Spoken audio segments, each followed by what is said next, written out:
Hello, नमस्कार साथियों, कैसे हैं आप सब? मैं आदित्य सिंह हिंदी की दुनिया के इस चैनल पे एक बार फिर से आप सभी लोग का बहुत-बहुत स्वागत करता हूं। और संकुचित मत होइएगा, शॉक्ड मत होइएगा, इस बार तरीका थोड़ा-सा अलग है मेरा इस तरीके से आने का।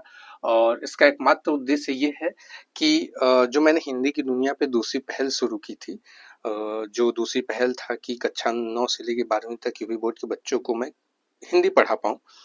तो उस संदर्भ में ये था कि अगर मैं कक्षा 9 से 12वीं तक के बच्चों को हिंदी पढ़ाने का अगर मेरे द्वारा संकल्प लिया गया है, तो एक रास्ता तो ये था कि व्हाइट बोर्ड पे उस काव्य खंड को लिख-लिख के पढ़ाया जाए, समझाया जाए, व्याख्या करवाई जाए। और दूसरा तरीका ये तरीका था ताकि बुक के साथ ही प्रत्यक्ष रूप से आपके समक्ष आया जाए, जिससे आप शुद्ध रूप से आप बुक में जो चीज़ लिखा हुआ है, वो सेम टू सेम मुझे भी पढ़ाते हुए आप देख पाएँ, समझ पाएँ। ये दूसरा तरीका था। तो काफ़ी विचार-विमर्श करने के बाद मैंने ये निर्णय लिया, मेरा ये डिसीजन था कि बुक के साथ ही आपके समक्ष आया जाए, ताकि कहीं भी त्रुटि ना हो किसी चीज़ में, है ना? जो जैसा बुक में हो आप आपकी बुक में वैसा मैं आपको पढ़ा भी पाऊँ, ये एकमात्र उद्देश्य था। तो थोड़ा संकुचित मत होइएगा कि सर पहले तो व्हाइट बोर्ड मार्कर के साथ आते थे, चेहरा भी दिखता था। तो बच्चों अभी भी आप मुझे देख पा रहे होंगे, अभी भी आप मुझे सुन पा रहे होंगे और आपको सुनना ही है, आपका ज़्यादातर क ध्यान केंद्रित होना चाहिए मेरी बातों पे। ठीक है, तो यह थोड़ा तरीका अब की बार इस वीडियो में अलग है। ठीक है, मैं सीधे बुक के साथ आपको पढ़ाने वाला हूँ अपने इस वीडियो में, इस क्लास में। तो देखिए, आज का जो हमारा अध्याय है, यूपी बोर्ड कक्षा 11वीं का बुक है, जो पहला चैप्टर काव्य खंड का है, साखी, जो संत कबीरदास जी द्वारा रचित है। ठीक है, उसे हम आज शुरू करने वाले हैं। अगर आप कक्षा 11 के छात्र छात्राएं हैं तो आपके लिए बहुत ही अच्छी बड़ी बात है कि आप काव्य खंड यहाँ से पढ़ सकते हैं, संपूर्ण रूप से उसकी व्याख्या को समझ सकते हैं मेरे माध्यम से। जो बच्चे पुराने हैं वो तरीके को जानते हैं पढ़ाने को। अगर आप नए हैं तो थोड़ा समय दीजिए। ठीक है, थोड़ा सा चीजों को देखिए, थोड़ा सा चीजों को समझने का प्रयास कीजिए।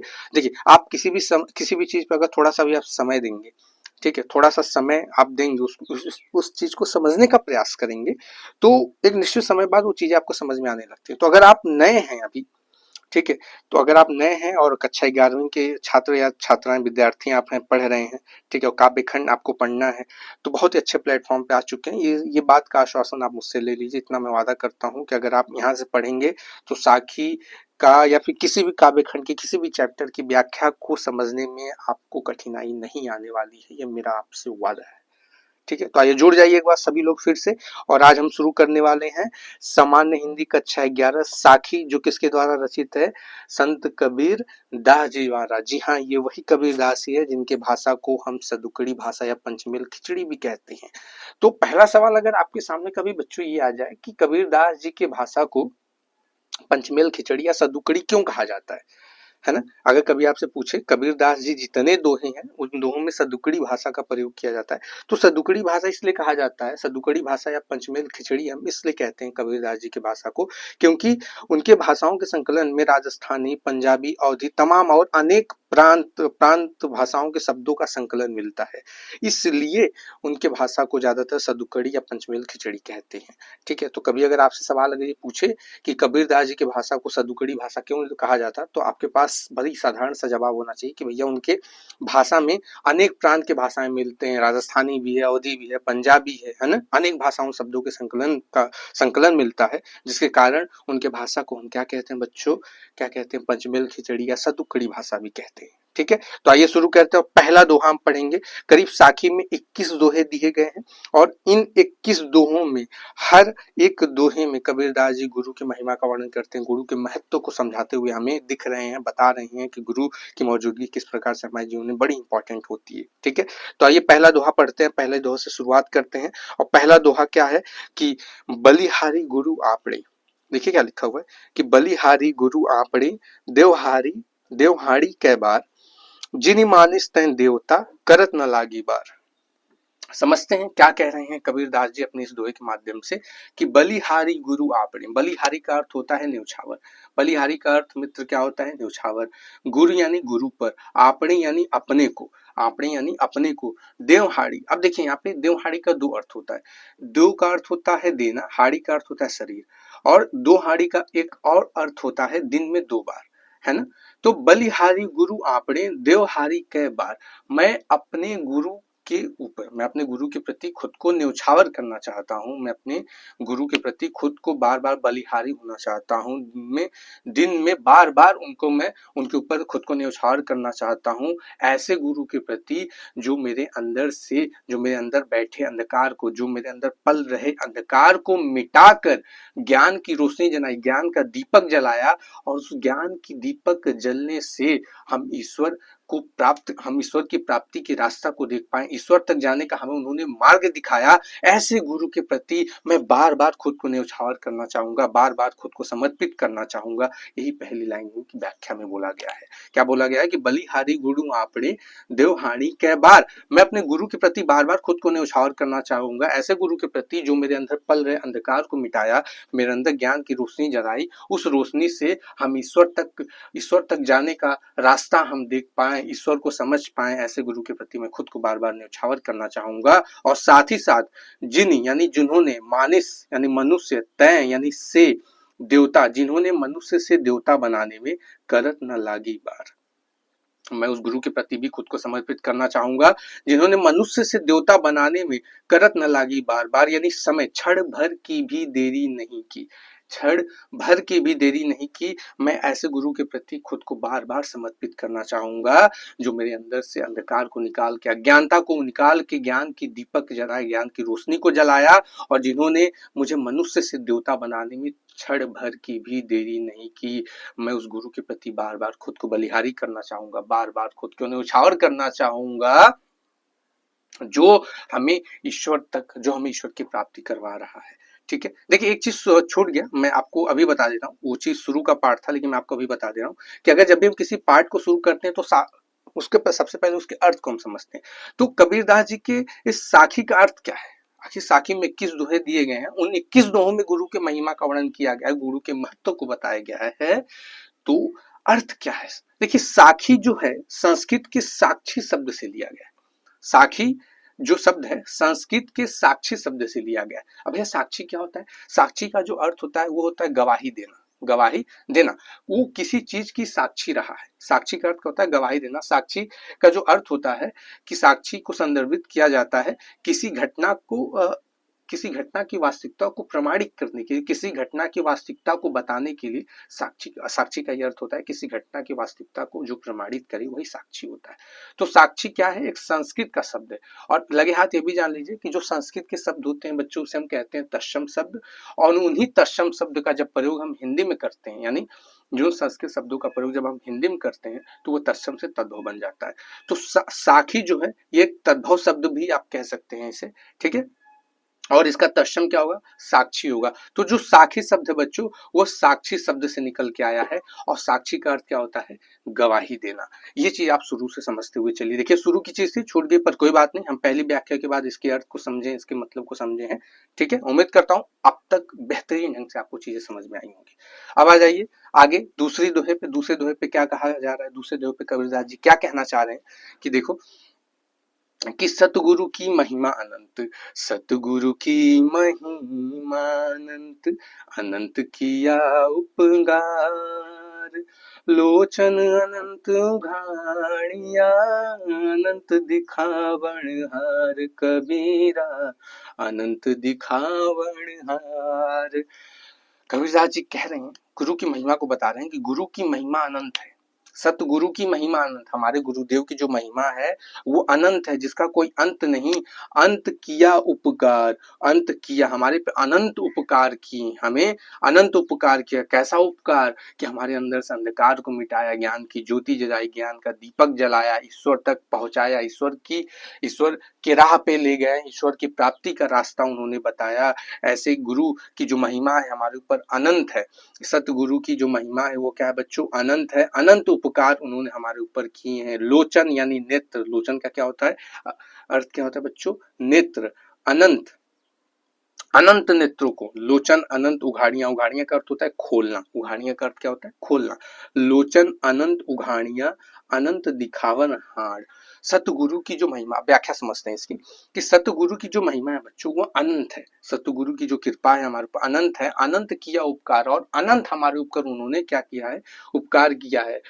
लोचन अनंत उघाड़ियां, हमारे गुरुदेव ने हमारे अनंत नेत्रों को खोला है, हमारे अनंत नेत्रों को उघाड़ियां यानी खोला है। गुरुदेव ने हमारे ऊपर कृपा करके हमारे अनंत लोचन अर्थात हमारे अनंत नेत्रों को उन्होंने खोला है और अनंत दिखावर हार और अनंत पूरे ब्रह्मांड को दिखाया, पूरे संपूर्ण ब्रह्मांड आकाश मंडल को दिखाया। अर्थात यहाँ पे कह सकते हैं कि गुरुदेव ने हमारे अनंत नेत्रों को खोलकर यानी हमारे दिव्य दृष्टि को उन्होंने खोल दिया है। अपने ज्ञान की बातों से, अपने ज्ञान से उन्होंने हमारे दिव्य दृष्टि को, लोचन अनंत उघाड़ियां, हमारे अनंत नेत्रों को अर्थात हमारे दिव्य दृष्टि को खोल दिया है। अब उस दिव्य दृष्टि के खुल जाने से उन्होंने हमें अनंत दिखावनहार, उन्होंने हमें क्या दिखा दिया, अनंत अनंत ब्रह्मांड को दिखा दिया अर्थात निर्गुण ब्रह्म का दर्शन उन्होंने करवा दिया अपनी कृपा मात्र से। तो यह हो गई इसकी व्याख्या। उम्मीद करता हूँ दूसरी दोहे का भी व्याख्या, कबीरदास जी के इस दोहे की भी व्याख्या आपको समझ में आई होगी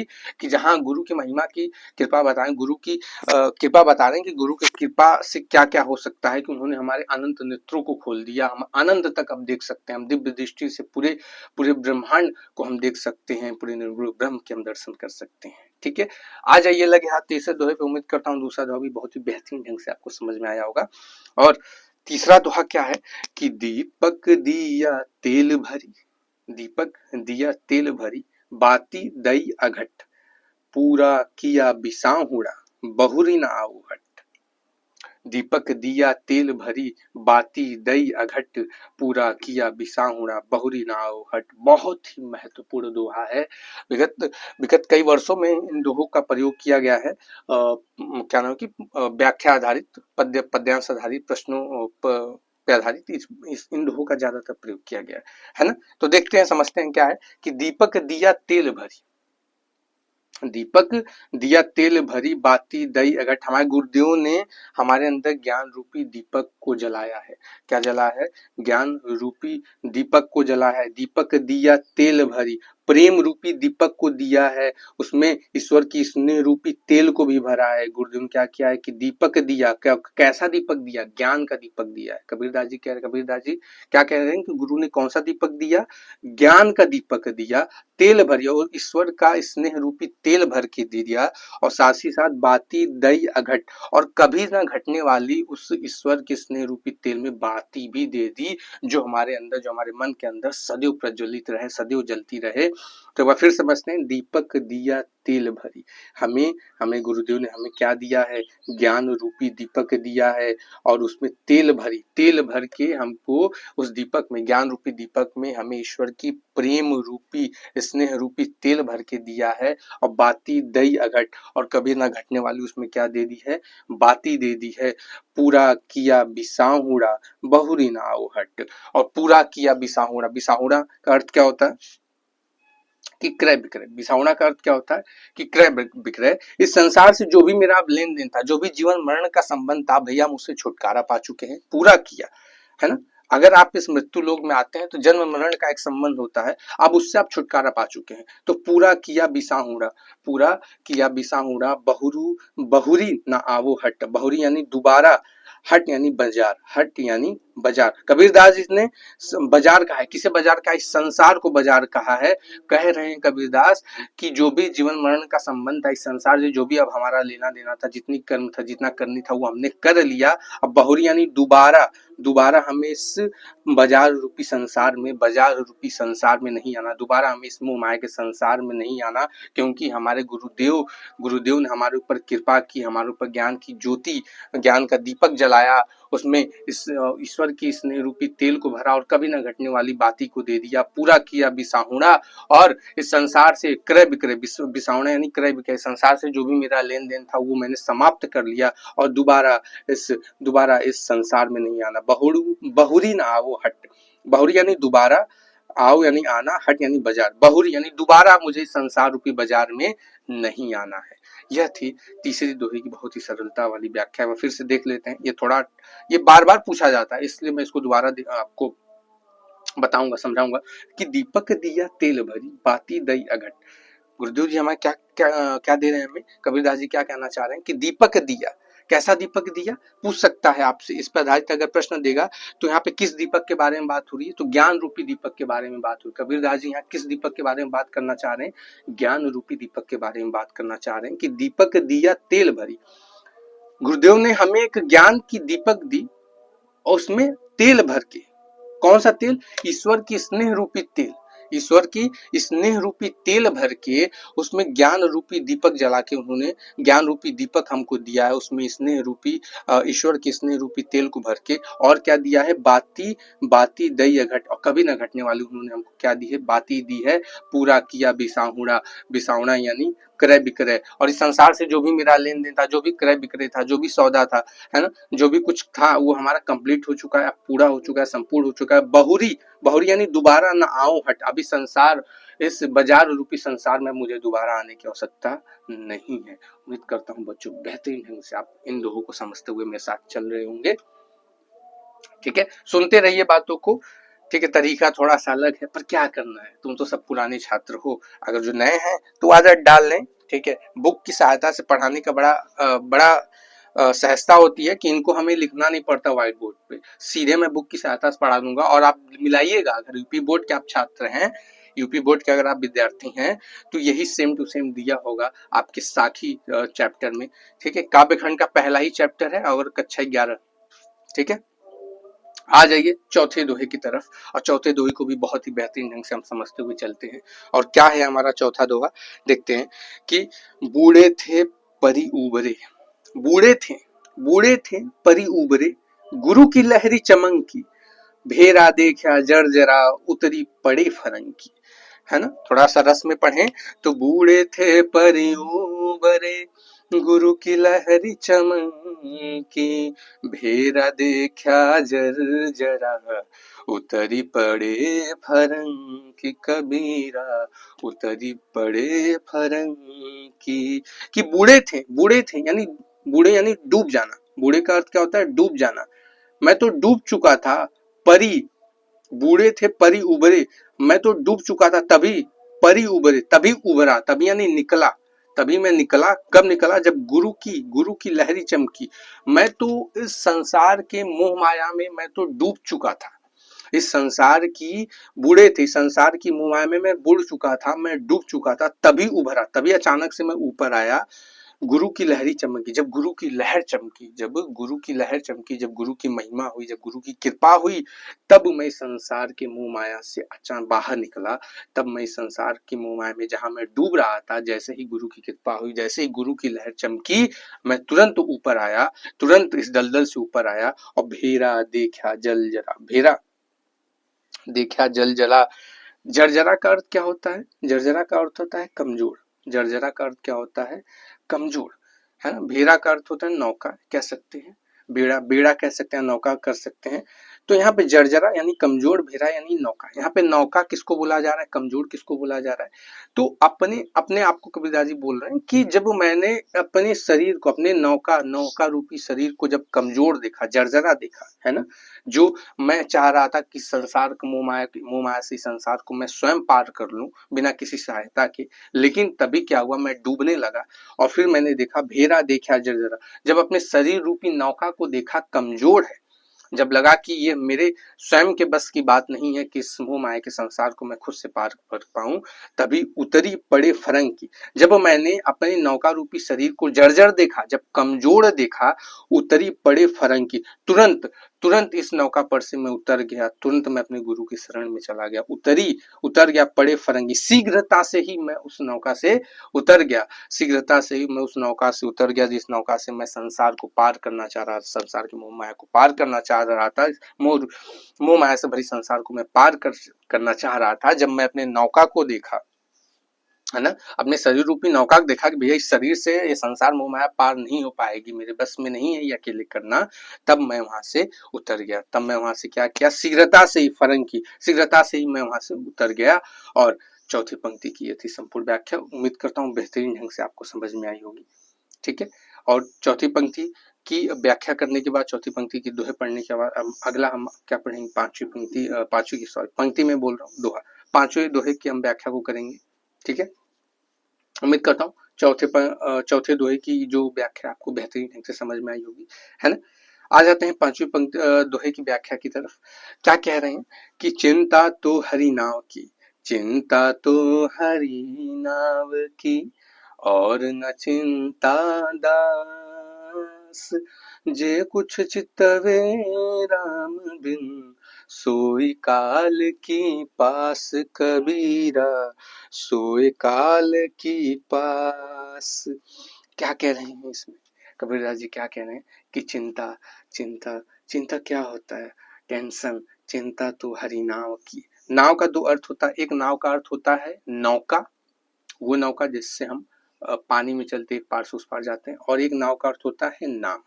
तो कबीरदास जी कह रहे हैं कि इस दास को, खुद को दास बताते हुए कह रहे हैं कि मुझे ना, इस दास को, मुझे तो बस चिंता है हरि के नाम की, मुझे तो बस चिंता है, इस दास को बस चिंता है हरि के नाम की, श्री कृष्ण के नाम की, और न चिंता दास। और इस दास को ना किसी भी चीज की चिंता नहीं है, किसी भी चीज का टेंशन नहीं है। चिंता तो हरि नाव की, इस दास को केवल हरि के नाम की टेंशन है, केवल हरि के नाम की चिंता है, और न चिंता दास। और इस दास को किसी भी चीज की चिंता नहीं है इस दुनिया में, केवल हरि के नाम की चिंता है। और जे कुछ, और जो लोग, जे कुछ चितवे यानी चिंतन राम बिन, चितवे का अर्थ होता है चिंतन करना, ठीक है, चिंतन करना। और जो लोग इस संसार में राम के नाम के बिना चिंतन कर रहे हैं, यानी राम की नाम को, राम को याद करने के अलावा, अर्थात ईश्वर को याद करने के अलावा कोई अन्य और कार्य कर रहे हैं, है ना।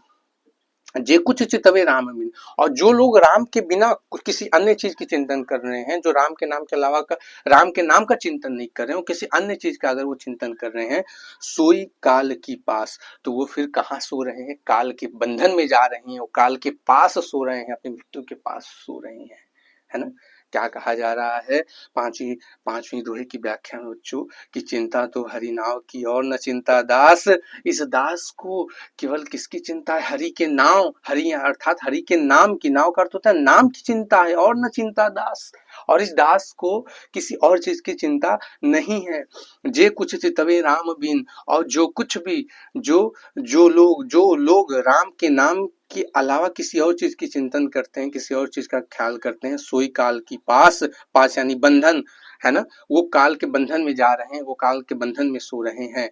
ठीक है, यह थी पांचवी दोहे की व्याख्या कबीरदास जी ने, जो बताया है कि गुरु की महिमा, गुरु की गुरु, इसमें कबीरदास जी बताने का प्रयास कर रहे हैं कि अगर हम ईश्वर की आराधना नहीं करते, ईश्वर को याद नहीं करते, तो फिर हमारा क्या हाल होने वाला है। आ जाइए छठे दोहे की तरफ, और छठे दोहे की व्याख्या को भी बहुत ही बेहतरीन ढंग से समझने का प्रयास करते हैं।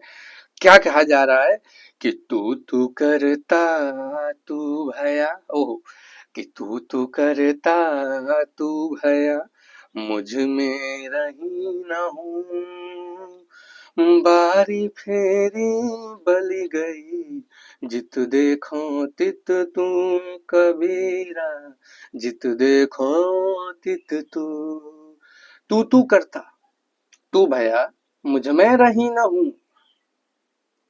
कबीरदास जी कह रहे हैं ईश्वर से, क्या कह रहे हैं कि तू करता, तुम्हारा नाम लेते लेते, तुम्हारा सुमिरण करते करते, तुमको याद करते करते, तुम्हारा नाम रटते रटते मैं भी तुम्हारे जैसा ही हो गया। तू करता तू भया, तुम्हें याद करते करते, तुम्हारा सुमिरण करते करते, तुमको तुमको याद करते करते मैं भी तुम्हारे जैसा ही हो गया, और मुझ में रही न हूँ। और फिर मेरे अंदर अहंकार भी नहीं बचा, मेरे अंदर अहंकार का भी मेरे अंदर अहंकार भी नष्ट हो गया, मेरे अंदर अहंकार का भी नाश हो गया, जब मैंने तुम्हारा सुमिरण किया। तू करता तू भया, मैंने तुम्हारा नाम लेते लेते, तुमको याद करते करते, हे ईश्वर, तुमको याद करते करते मैं भी तुम्हारे जैसा ही हो गया, और मुझ में रही न हूँ। हूँ का अर्थ होता है अहंकार, देखिए लिखा हुआ भी है, हूँ का अर्थ क्या होता है, अहंकार। मुझ में रही न हूँ, मुझ में अहंकार भी नहीं रहा। बारी फेरी बल गई, बारी फेरी यानी आवागमन, बारी फेरी का होता है आवागमन, बल यानी जल गई, बलि का अर्थ होता है जल गई, यानी खत्म हो गई, नष्ट हो गई। बारी फेरी और आवागमन जो था ना, इस संसार से आने जाने का जो सिलसिला था, वो भी खत्म हो गया। ठीक है, मानो इस जीवन में जितना जन्म लेना था, जितना मरना था, वो भी खत्म हो गया, सब नष्ट हो गया। अब जित देखो तित तू, अब जिधर नजर डाल रहा हूँ ईश्वर केवल आप ही हमको दिख रहे हैं, आपके ही हम शरण में आ चुके हैं, है ना। बारी फेरी बली गई, यानी बारी फेरी का अर्थ होता है आवागमन, आना जाना। बलि है, बलि मतलब होता है जलना, खत्म होना, नष्ट होना। आना जाना, इस संसार में जो आने जाने का सिलसिला था वो खत्म हो चुका, और अब जिधर मैं देख रहा हूँ उधर केवल आप ही दिखाई दे रहे हो।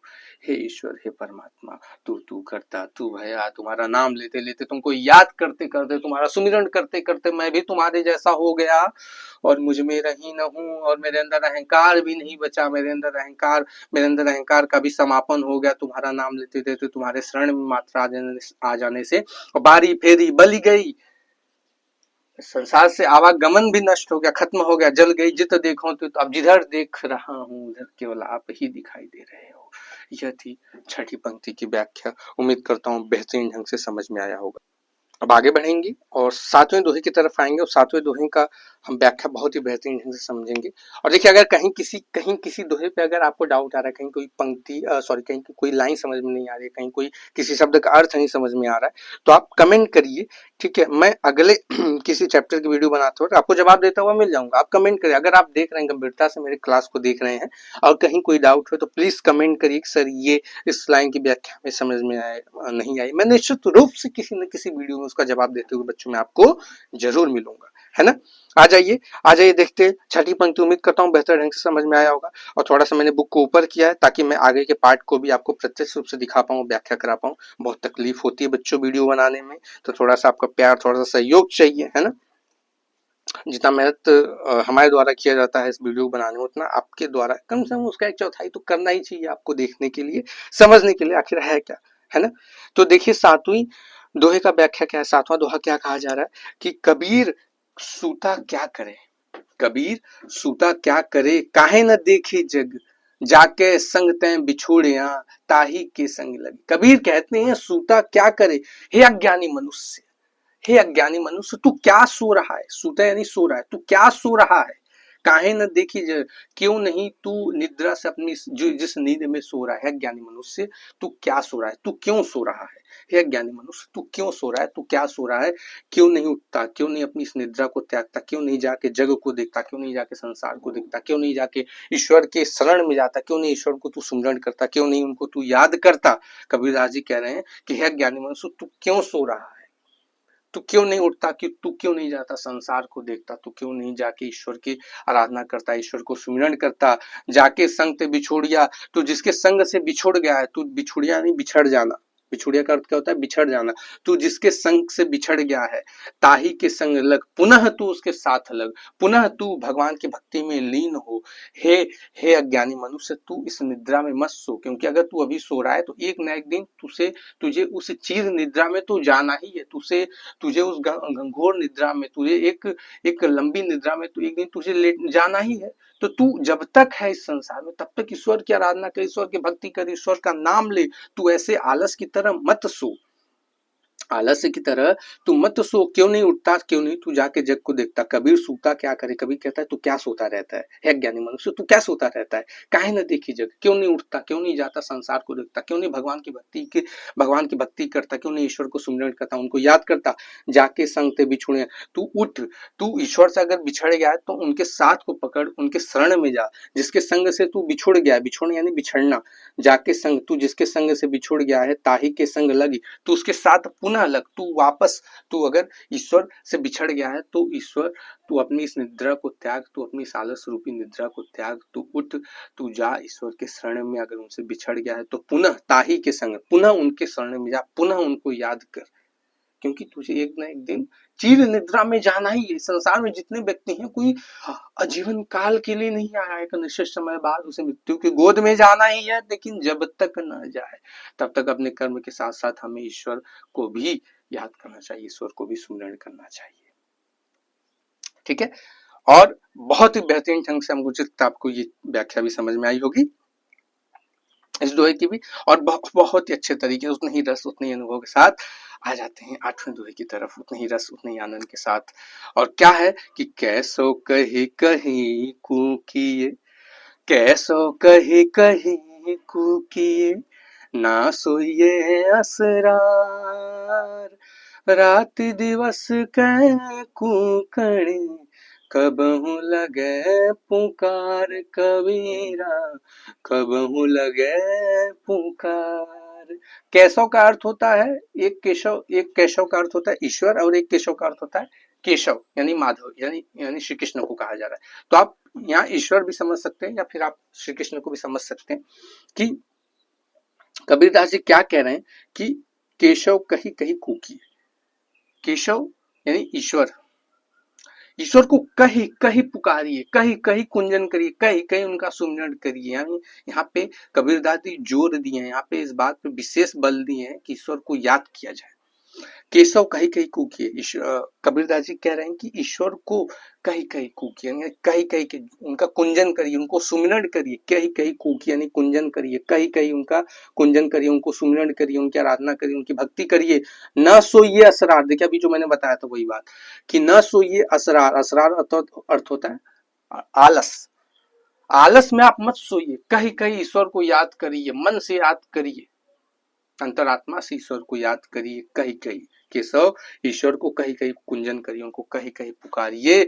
न सोइए असरार, आलस की निद्रा में मत सोइए, आलस की निद्रा में मत सोइए। रात दिवस कह कूकड़े, रात दिवस उनका कुंजन करिए, दिन रात उनको याद करिए, दिन रात उनको सुमिरन करिए। कबहू लगे पुकार, और कभी तो आपकी संभव होगा, कभी तो संभव होगा जब आपकी पुकार उन तक जाएगी, जब आपकी आवाज उन तक पहुंचेगी, जब आप उनकी प्राप्ति करेंगे। केशव कहीं कहीं कूकिए, ईश्वर को कहीं कहीं उनको याद करिए, कहीं कहीं उनका सुमिरन करिए, कहीं कहीं उनकी आप आराधना करिए, है ना। और ना सोइए असरार, असरार का अर्थ होता है, असरार का अर्थ क्या होता है कि आलस, आलस की निद्रा में मत सोइए। हे इंसान, हे मानव, हे जीव, तुम आलस की निद्रा में मत सो, तुम ईश्वर की आराधना करो, तुम उनका कुंजन करो, तुम उनके नाम की कुंजन करो, तुम उनका सुमिरन करो, तुम उनकी भक्ति करो। रात दिवस तुम उनकी याद करो, उनको उनको उनको आराध्य करो, उनको याद करो, उनका सुमिरन करो, उनका भक्ति करो। रात दिवस कह कुकड़े, तुम रात दिन उनका कुंजन करो। कबहू लगे पुकारो, कभी तो संभव होगा जब तुम्हारी आवाज उन तक पहुंचेगी, कभी तो उनकी कृपा होगी जब तुम्हारी आवाज, तुम्हारी तुम्हारी जो भक्ति, तुम्हारा जो समर्पण उन तक पहुंचेगा। यह था इस दोहे की व्याख्या, जहाँ बताया जा रहा है कि हमें रात दिन ईश्वर को याद करना चाहिए, कभी न कभी हमें अपने अंतरात्मा से हर पल उनको याद करना चाहिए, हर पल उनका सुमिरन करना चाहिए। कभी तो ऐसी संभावना होगी जब हमारी पुकार, जब हमारी आवाज हमारे ईश्वर के कानों तक पहुंचेगा। यह थी 8वें दोहे की व्याख्या। उम्मीद करता हूँ बेहतरीन ढंग से आपको समझ में आया होगा। आ जाइए 9वें दोहे की तरफ, और क्या कहा जा रहा है उसी ऊर्जा के साथ, उसी एनर्जी के साथ, उसी रस के साथ कि लंबा मार्ग दूरी घर, बिकट पंथ बहुमार। लंबा मार्ग दूरी घर और बिकट पंथ बहुमार। कहो संत क्यों पाइए, दुर्लभ हरि दीदार कबीरा, दुर्लभ हरि दीदार। लंबा मार्ग, कबीरदास जी बता रहे हैं, कबीरदास जी अपनी इस दोहे के माध्यम से बता रहे हैं कि ईश्वर की प्राप्ति करना इतना आसान नहीं है। ईश्वर की प्राप्ति के रास्तों में आने वाले कठिनाइयों के बारे में बताया उन्होंने। ईश्वर की प्राप्ति की राह में आने वाले कठिनाइयों के बारे में उन्होंने इसमें वर्णन किया है, जिक्र किया हुआ है। क्या वो वर्णन है, क्या वो कठिनाई है कि लंबा मार्ग है। ईश्वर की प्राप्ति का जो मार्ग जो है बहुत क्या है, बहुत लंबा है, और घर उनका क्या है, बहुत दूरी है, बहुत दूरी है। भैया ईश्वर को प्राप्त करना ना बहुत कठिन है, लंबा मार्ग है। यानी ईश्वर को प्राप्ति का क्या साधन है, साधना करना। ईश्वर की प्राप्ति का एकमात्र है, पहले के समय में मुनि जो होते थे कहते थे ना कि उन्होंने ब्रह्मदेव की प्राप्ति कर ली, उन्होंने महादेव को खुश कर दिया। कैसे खुश कर पाते थे, वो करोड़ों साल तक तपस्या करते थे, साधना करते थे, तब जाके वो ईश्वर की प्राप्ति, वो भी ईश्वर आते थे कुछ सेकंड के लिए अपने दर्शन देके और वरदान देके चले जाते थे। तो उस कुछ क्षण भर की प्राप्ति के लिए करोड़ों वर्ष तक तपस्या करनी पड़ती है। तो उसी चीज के बारे में बताया जाए कि लंबा मार्ग है, ईश्वर की प्राप्ति का जो मार्ग है, जो रास्ता है, बहुत ही लंबा है, बहुत ही दूर उनका घर है। साधना जो है ना करना बहुत कठिन कार्य है। बहुत बहुत साधना जो है ना, ईश्वर की प्राप्ति का जो साधन है वो साधना है, और साधना बहुत लंबे समय तक करना पड़ता है।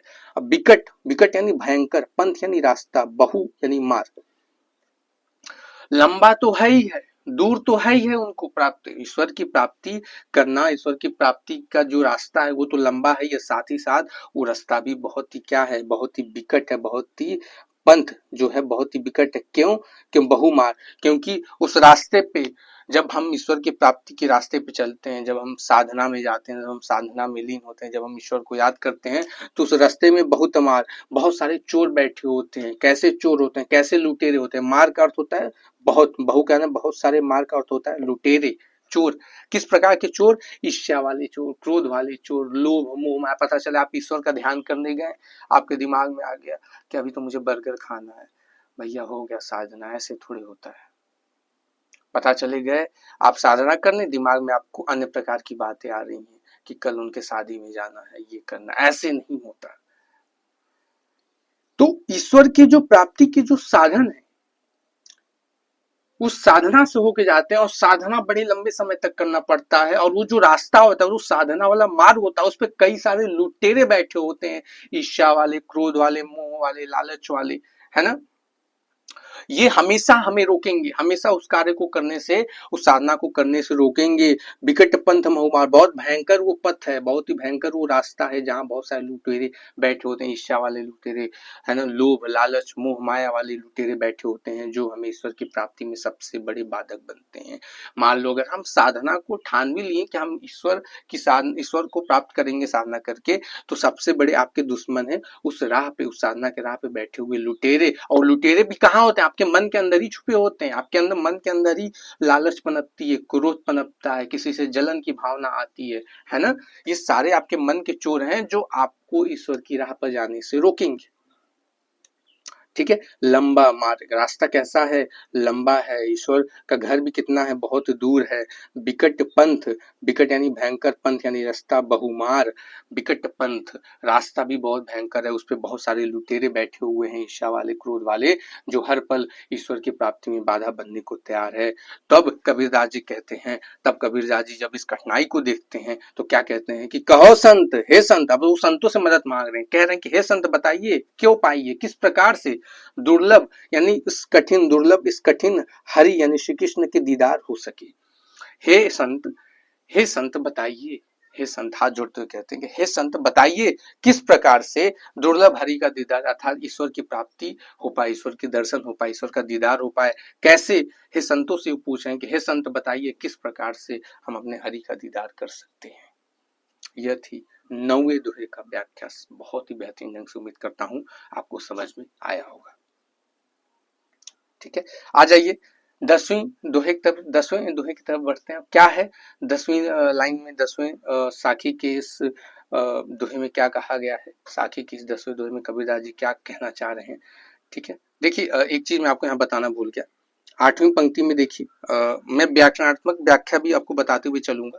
ठीक है, अभी आप पहले ऐसे व्याख्यान को समझिए कि केशव, मैं 8वीं पंक्ति तक पुनः आना चाहता हूँ कि केशव कहीं कहीं कूकिए न सुई असराल। मान लीजिए अगर ये अगर ये दोहा आपके पेपर में आ गया और पूछ दिया कि उपयुक्त पंक्ति, उपयुक्त दोहे में कौन सा अलंकार है ना, तो यहाँ पे आप अलंकार अगर आपको देखना हो तो देख सकते हैं कि एक क यहाँ भी आया, क यहाँ भी आया, क भी यहाँ आया, और एक क यहाँ भी आया, कि जब एक ही वर्ड की आवृत्ति, जब एक ही वर्ड एक वाक्य सेंटेंस में बार बार आए, जब वर्ड, एक वर्ड की आवृत्ति बार बार हो, तो आप सबको पता है, आप सबको पता है बहुत ही बेहतरीन ढंग से कि वह कौन सा अलंकार होता है? अनुप्रास अलंकार होता है। जब एक वर्ड की आवृत्ति बार बार हो तो वहां पे कौन सा अलंकार होता है? अनुप्रास अलंकार होता है। तो 8वीं पंक्ति एक बार समझते हुए समझ लीजिएगा। ठीक है, इसमें अलंकार अगर आप पूछ दे तो यहाँ पे अनुप्रास अलंकार होगा। ठीक है, आ जाइए 10वीं लाइन पे, 10वें दोहे पे क्या कबीरदास जी कहना चाह रहे हैं कि यहु तन जारी मासी करो, यहु तन जारी, यहु तन जारो मासी करो, लिखो राम का नाम, लेखनी करूं करंक की, लिखी लिखी राम पठाऊं। कि यहु तन जरो मसी करो, लिखो राम का नाम, लेखनी करूं करंक की, लिखी लिखी राम पठाऊं। क्या बात है! इस दोहे में कबीरदास जी आत्मा की व्याकुलता को बता रहे हैं किस प्रकार से आत्मा बेचैन है परमात्मा के दर्शन के लिए, परमात्मा के दीदार के लिए। अभी आप ऐसे नहीं समझेंगे, जब मैं इसकी व्याख्या समझाऊंगा तब आपको समझ में आएगा कि आत्मा क्यों बेचैन है। समझते हैं, आत्मा बेचैन है परमात्मा से मिलने के लिए कि यहु तन यानी इस तन को, यहु यानी इस तन यानी शरीर, इस शरीर को जराऊं यानी जला दूं और जला के मसी करूं। मसी इस तन को जला के, शरीर को जला के मसी यानी स्याही से इस तन को जला लेने के पश्चात उस स्याही से लिखो राम का नाम।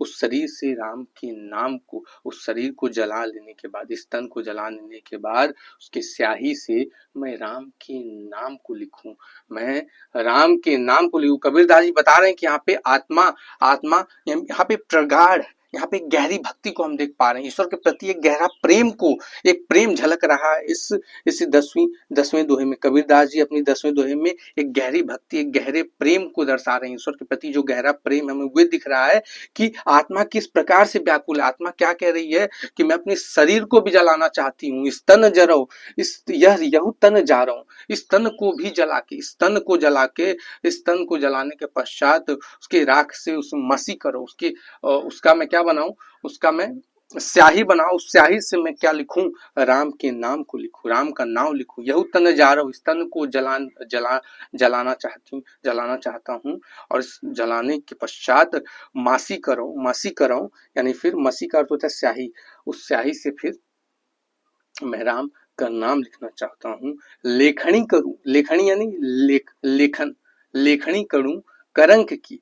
करंक होता है हड्डी, करंक का अर्थ क्या होता है, हड्डी। देखिए क्या गहरी भक्ति है, क्या आत्मा क्या कहना चाहता है। आत्मा कह रहा है कि सबसे पहले तो कह रहा है कि मैंने अपने शरीर को, जो आत्मा ईश्वर की प्राप्ति करने के लिए क्या क्या वो करने को तैयार है। देख सकते हैं ये गहरी भक्ति ही तो है, गहरा प्रेम ही तो है ईश्वर के प्रति कि आत्मा अपने शरीर को छोड़ने को तैयार है। कह रहा है इस शरीर को जला के मैं स्याही से राम का नाम लिखना चाहता हूँ और लेखनी करूं यानी लेखन करूं, लिखूं मैं, लेखनी यानी लेखन, कलम, करंक की, हड्डी का कलम, करंक का अर्थ होता है हड्डी, हड्डी के कलम से, हड्डी का कलम बनाऊं और उस हड्डी के कलम से, हड्डी के लेखन से लिख लिख राम पठाऊं और उस हड्डी के लेखन से, हड्डी के कलम से लिख लिख के राम के नाम को मैं पठाऊं, राम के नाम को लिख लिख कर राम के पास मैसेज भेजूं, राम के पास संदेशा भेजूं।